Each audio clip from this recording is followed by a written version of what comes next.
the second session on commodity derivatives and risk management. Before I proceed to the today's agenda, let's revise what we discussed in the session 1. In the session 1, we discussed how commodities are emerging as a new asset class, and investment in commodities through commodity derivative contracts are being done to diversify portfolio risk and return.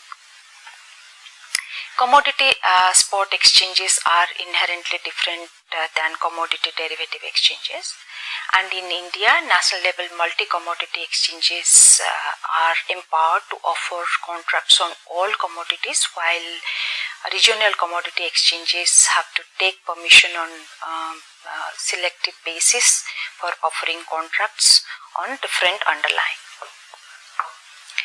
Now let's go to today's agenda, that is, what are the value propositions offered by commodity derivative exchanges. The first value proposition, which all of us are aware of it, is that commodity exchanges offer hedging or price risk mitigation mechanism. So let's understand what do we mean by hedging. Let's, as an example, let's say a cardamom producer from Kerala is fearing that the price may go down in future. Suppose in the month of May, the producer feels that when he gets the produce in the month of September, the price is going to go down, and unless he does something, he may end up getting a lesser price for his cardamom produce. So how this cardamom producer can mitigate the risk through commodity derivative contracts? Let's say the producer enters into a short futures contract. Why the producer will enter into a short futures contract? Because the producer is long on asset, that is, the producer is going to own the underlying asset, and to mitigate that long asset, price risk associated with long asset, it will enter into a short futures contract. Now, on the contract maturity date, if his fear has been right, that is, price in the spot market has gone down, he will incur loss on his spot market transactions. However, he will gain in the short for futures position which he took in a commodity exchange. Suppose he has not been right and cardamom prices have gone up, he will benefit in the spot market. However, he will incur loss in the short futures position which he took earlier. Is hedging opportunity which is available to commodity producers and consumers through commodity exchanges or can only be done through commodity exchanges? The answer is no. Commodity producers and consumers have used forward contracts for thousands of years for mitigating the price risk. However, commodity forward contracts or any forward contract has a counterparty risk. And another important dimension of trading or entering into a forward contract is that in case of a forward contract, the buyer or the party which is interested to take the long forward position needs to inspect what the seller is offering to judge the quality of the goods, which could be time consuming and expensive but critical to pricing. Now let's discuss little more on counterparty risk. Let me take an example, or let me revisit the example of cardamom producer. Let's say on the spot date,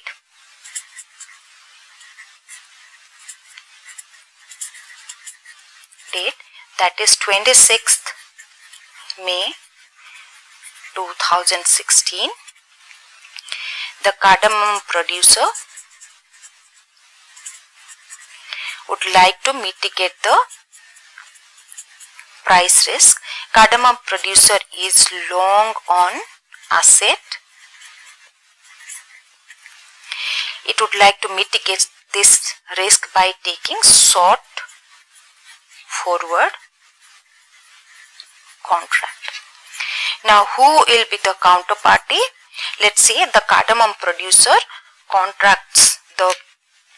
gets in touch with a local wholesaler, and the wholesaler becomes the counterparty to the commodity producer. So obviously the wholesaler will be short on the asset, and it will take long forward contract. What are the other terms of the contract? So let's write down the terms of the contract. So what both parties agreed on a forward price of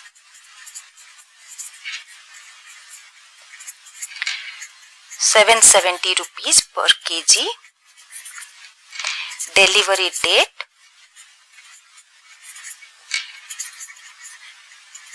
that is 2 months 10 days from now, that is, let's say 6th June, July, August, 6th August 2016, and delivery location, house of the wholesaler.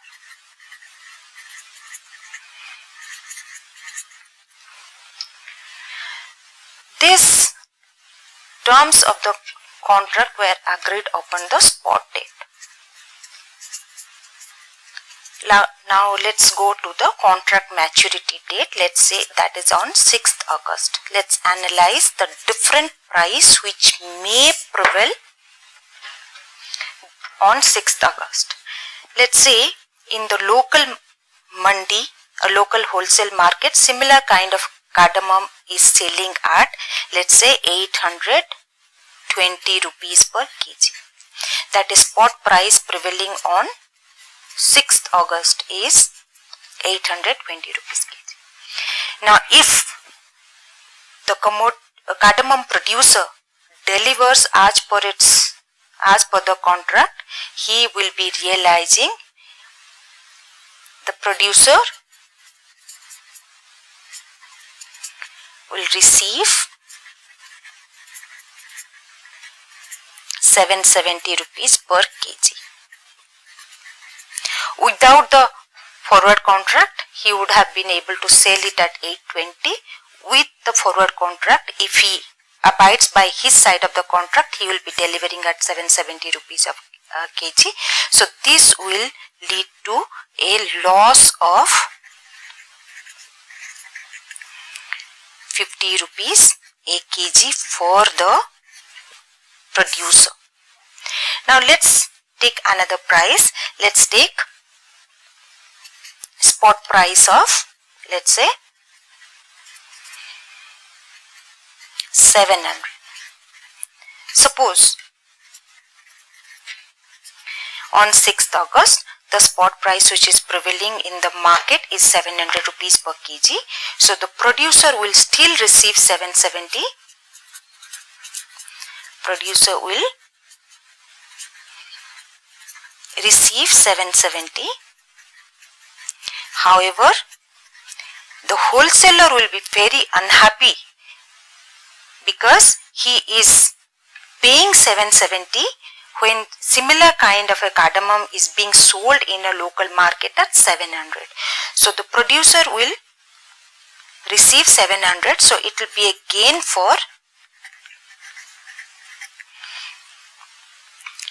of 70 rupees per kg. Now in this situation, that is your situation A, when the producer is losing 50 rupees, the wholesaler will be gaining 50 rupees. In the situation B, when the producer is gaining 70 rupees, the wholesaler will be incurring 70 rupees. Now let's go back to our PowerPoint slide. As discussed, cardamom producer took short futures contract and the wholesaler took long forward contract.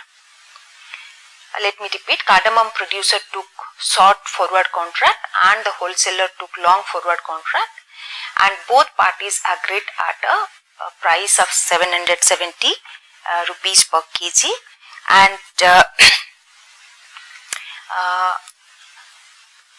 depending upon the prevailing price on the contract maturity date, that is the 6th August 2016, one party will gain and another party will lose.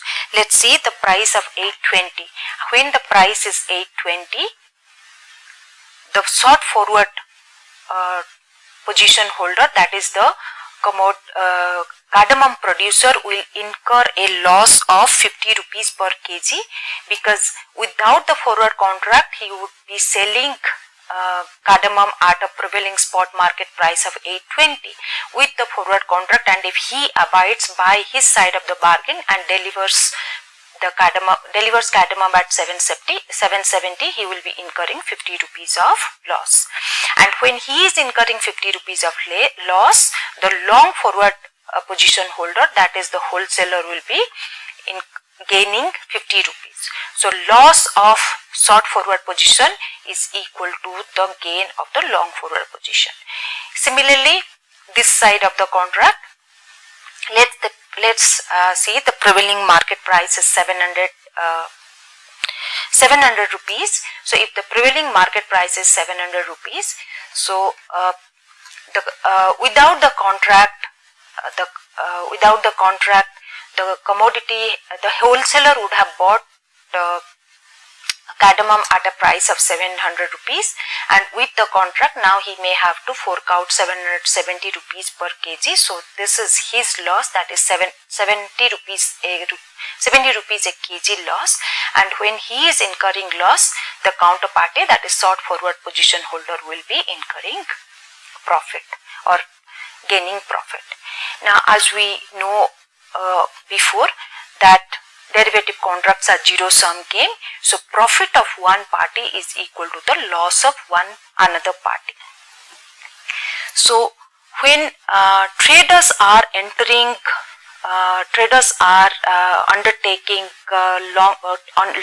long or short futures contract in commodity exchanges, they do not have to worry about counterparty risk. They also do not have to worry about the quality risk or the delivery risk. Now, on a lighter note, have you come across a situation where you can cite an example where people have not abided by a forward contract? Okay, all engagements are a forward contract, and we have seen many times people not getting married after the engagement, even after getting engaged. So this is an example of counterparties not abiding by their side of the bargain, whatever could be the reason, but counterpart is not abiding the forward contract. So this happens also in business situation.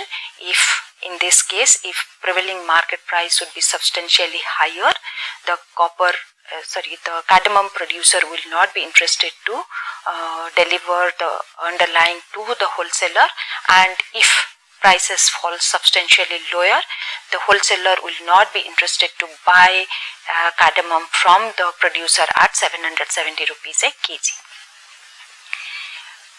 At this point of time, I would like to mention here that commodity derivatives trading or futures trading at commodity exchanges also have certain other risk. They may not have counterparty risk, they may not have quality risk, they may not have delivery risk. However, they have other kinds of risk which is known as a basis risk, but at this point of time we will not be going into the discussion of basis risk, because basis risk in detail will be covered in subsequent sessions. Now let's go to the second value proposition offered by commodity exchanges. Derivative trading helps in price discovery, and when we are talking about price discovery, what we mean is that price discovery involves the process of determining the price of a specific commodity through the interaction of supply and demand factors. When many buyers and sellers interact with each other, the price determined by this process reflect the underlying market conditions more accurately. So when we are talking about price discovery, it helps us in getting an idea regarding what is going to be the expected spot price which is going to prevail at a future date. A trader may not be coming to an exchange platform to mitigate the risk. However, the prices which are arrived or prices which are getting traded, the futures contract or option contracts which are getting traded in the exchange platform, can give an indication regarding the expected spot price, and that discovered price gives signal to the commodity producers and consumers, and this discovered price becomes reference point for pricing long-term purchase or sale contract by commodity producers and consumers. In fact, many commodity producers and consumers use the forward futures price announced or informed by the commodity exchanges for entering into long-term forward contract. Let me give you some example of this. London Metal Exchange is considered to be the largest exchange offering futures and options contracts on base metals. Now, this particular slide shows how two companies, Rio Tinto and Vedanta, use the price futures price arrived at LME to price their long-term contract. Let me read out the details which I have taken from the annual reports of these two companies. Rio Tinto Annual Report 2015, page 150 indicates the following. Metals such as copper and aluminium are generally sold under contract which vary in tenure and pricing mechanisms, with some volume sold in the spot market. The prices are determined by a reference to prevailing market prices in the terminal markets such as London Metal Exchange and COMEX in Newark. Vedanta Annual Report 2014, page 164 indicates the requirement of primary raw material, alumina, is partly made from our own sources and the rest is purchased primarily on negotiated price terms. Sales prices are linked to LME prices. So these two information indicates the importance of prices which are discovered at commodity exchanges and how companies are using these discovered prices to price their own long-term buy and sell agreements. Now let's go to the third or another important value proposition provided by commodity derivative exchanges. This is very peculiar to India. In India, commodity derivative trading has given impetus to warehouse ecosystem. When we are talking about warehousing ecosystem means after the commodity derivative trading, many new warehouses have come up and warehouse certification mechanisms have developed, and these warehouses are issuing warehouse receipts. Why the commodity derivatives trading has given has given impetus to the warehousing ecosystem, because many times producers and consumers of commodities, when they enter futures contract or option contract in commodity exchange, in India, as I mentioned, only futures contracts are available. So when consumers and producers of commodities enter into futures contract and they are interested to take delivery of the underlying or deliver the underlying through the exchange platform, their contracts are to be associated with warehouse receipts. So exchanges have facilitated in creation of many warehouses, and also the whole mechanism associated with the issuance of warehouse receipts have been undertaken with the help of the commodity exchanges. Now, warehouse receipts are not only used by the traders to trade commodity contracts in these exchanges. Another interesting dimension has developed in Indian context. These warehouse receipts are used by the owners of the commodity to secure loans from banks and financial institutions. Is warehouse receipt financing new in India? Definitely not. Warehouse financing is quite old. However, the quantum of loan which was given by Indian banks for warehouse receipt financing was very small. Since last 5 to 6 years, there has been tremendous growth by banks, in which they are using the warehouse receipt as a collateral and providing loans to the owners of the commodity. At this juncture, I would like to share how Union Bank of India sanctions loans against the warehouse receipt. This particular detail I have downloaded from the Union Bank of India website. The title of this particular document is Loan Against Receipt of Warehouse and Cold Storage. And as we can see, the quantum of the loan is up to 70% of the value of the commodity. And what is the security for this particular loan? The place of warehouse receipts of approved warehouses. And what are the commodities approved? Wheat, rice, paddy, and all these maize, gram, chana dal, cotton oils, cotton seed oil cake, jeera, jute, etc. Can be warehouse receipts for these commodities can be placed, and the bank sanctions loan. And this has done a world of good to the farmers, because in India we know many farmers, because of lack of storage facility, they undergo distress sale and end up getting a very meager amount. So with this facility, they can store their goods in approved warehouses, take the warehouse receipt to a bank and get the finance, and as and when they decide they get a better price, they are able to they can sell the underlying good and recover a better price.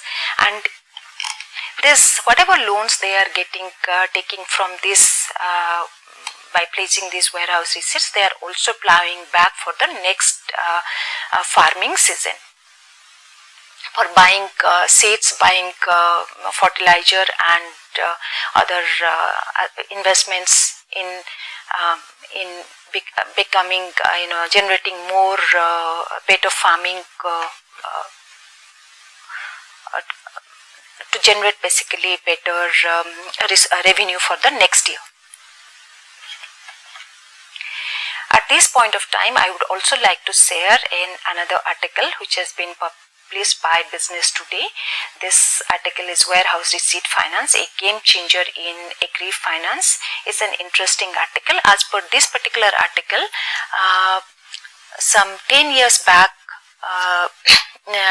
collectively all Indian banks were sanctioning warehouse receipt loan to the tune of 4,000 crore, and within these 10 years warehouse receipt financing has grown up to 40,000 crore, and as each of these bank is using these warehouse receipts as collateral for providing the loans.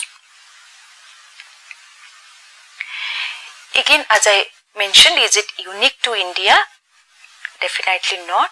This particular caselet indicates how the commodity exchange banks and warehouses are helping farmers in realizing better profit.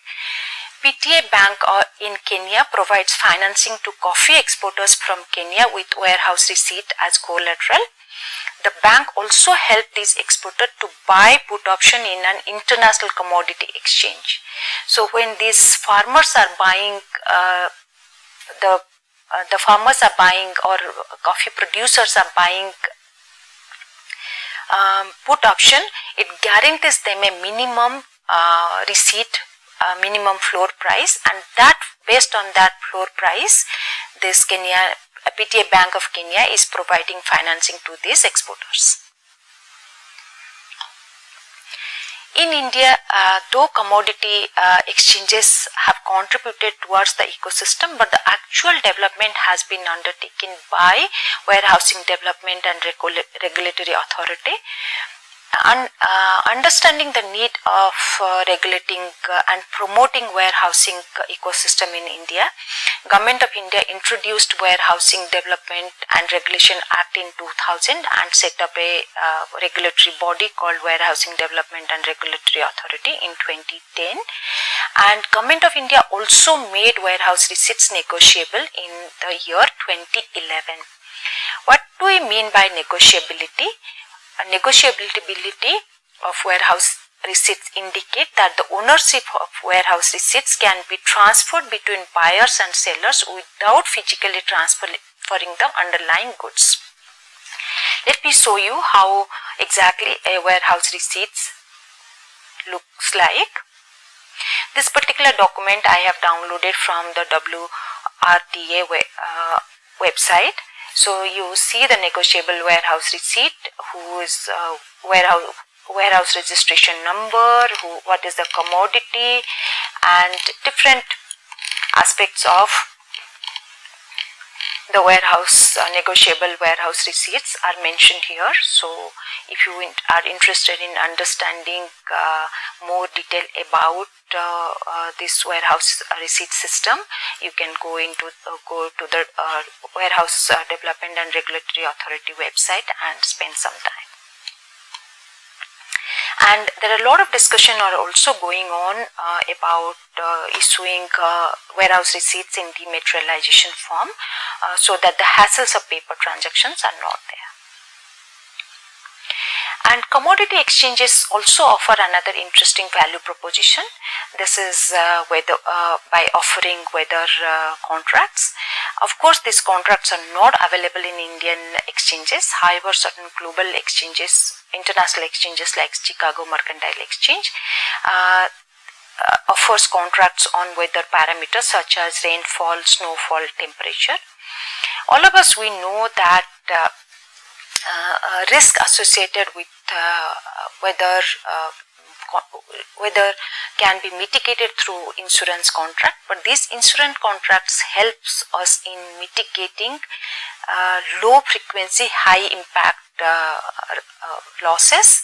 However, derivative contracts which are traded on commodity exchanges helps us in mitigating high frequency, low severity weather events. Does commodity derivatives trading have some negative side? Of course, they have certain negative sides. What is the negative side? One of the important negative side is that at times derivative trading is perceived to contribute towards excess volatility in commodity prices. For example, during October 2011 to March 22, guar seed and guar gum futures prices rose significantly. So this is a picture of guar gum. guar seed. This is a agricultural produce, and seeds from these pods are crushed to arrive at to prepare guar gum, and this guar gum is used for extracting cell oil.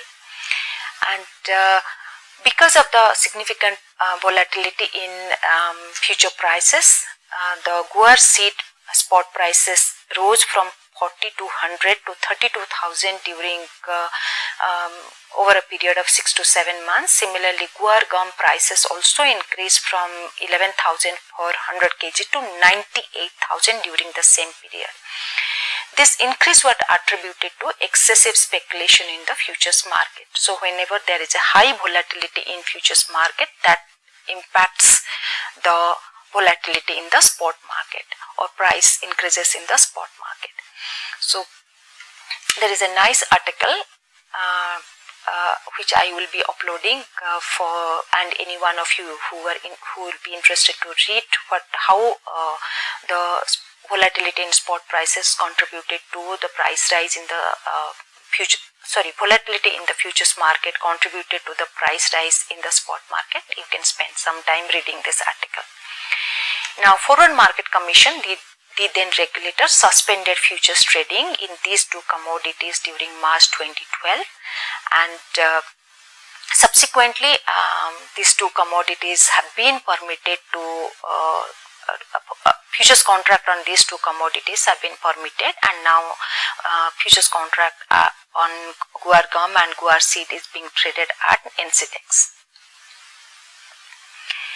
Similarly, during January 2016, NCDEX suspended castor seed futures contract. At different point of time, futures contract on rubber, soya oil, etc. have been suspended. And to study the impact of futures trading on volatility of agricultural prices, in the year 2008, Government of India constituted a high profile committee or an expert committee under the chairmanship of Professor Abhijit Sen, the then member of the Planning Commission, and this particular expert committee submitted its recommendation in the year 2008. This is a beautiful, nice document. It runs into 109 pages. I'll also be providing the this particular document. On my own, my interpretation of this particular document I am refraining from giving, because considering the length and considering the interesting interesting dimensions which they have analyzed, it's worth giving a reading and formulate your own views and interpretation of the outcome of the suggestions or recommendations given by this particular report. So this brings an into our discussion on the introductory session on commodity derivatives. So what are the key takeaways from these two sessions? So you will be, after listening to these two lectures sessions and reading the associated files, you will be able to understand how commodity derivative exchanges are different from spot exchanges. What are the value propositions of commodity derivatives exchanges? Do spot market or spot exchanges also help in price discovery? What is the difference between national level multi-commodity exchanges and regional commodity exchanges in Indian context? What is the difference between negotiable and non-negotiable warehouse receipts? What are the benefits of dematerialization of warehouse receipts? Why trading in futures contract, there is a mistake on my part. So why trading in futures contract can lead to excessive speculation and price manipulation, not in forward contract. So in this context, please add an S here. What are the major recommendations given by the expert committee under the chairmanship of Professor Abhijit Sen, which studied the impact of futures trading on agricultural prices?